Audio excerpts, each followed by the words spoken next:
ঘরোয়া মহিলা ফুটবল শুরু হচ্ছে এবার 23 তারিখ থেকে। জানা গেছে আসরে অংশ নিচ্ছে মোট 6টি দল। জাতীয় ফুটবলে এবার রাজ্য দল গঠনে সমস্যা তৈরি হচ্ছে বলে অন্দরের খবর।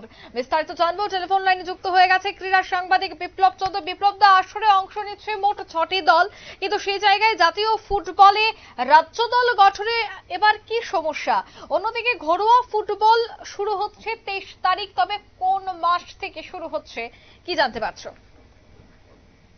20 নভেম্বর থেকে শুরু হচ্ছে ঘরোয়া মহিলা লীগ ফুটবল এবং এই মহিলা লীগ ফুটবলে মোট 6টি দল অংশগ্রহণ করছে। Jampuijala, Tripura sports school, Bishramganj, Don Bosco, Tripura police এবং রয়েছে কুলুজানু অ্যাথলেটিক্স ক্লাব। এই 6টি দলকে নিয়ে ম্যাচ শুরু হওয়ার কথা ছিল চলতি মাসের 23 তারিখে, কিন্তু সেটা পিছিয়ে গেল। কারণ তার পিছিয়ে যাওয়ার কারণে একদিকে স্কুলের পরীক্ষা এবং অন্যদিকে পুজোর কারণে সেটা পিছিয়েছে।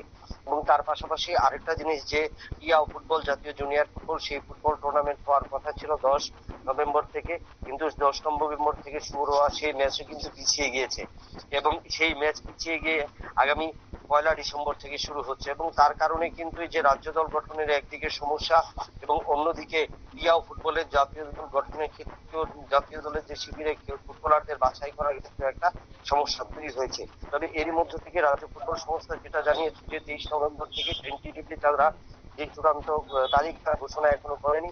তবে দলীয় অংশগ্রহণকারী দলগুলির ফুটবলার এবং কর্মকর্তাদের সাথেই কিন্তু তারা আলাপ আলোচনা করে আগামী 23 নভেম্বর থেকে এই আসর শুরু করবার ইচ্ছে প্রকাশ করেছে।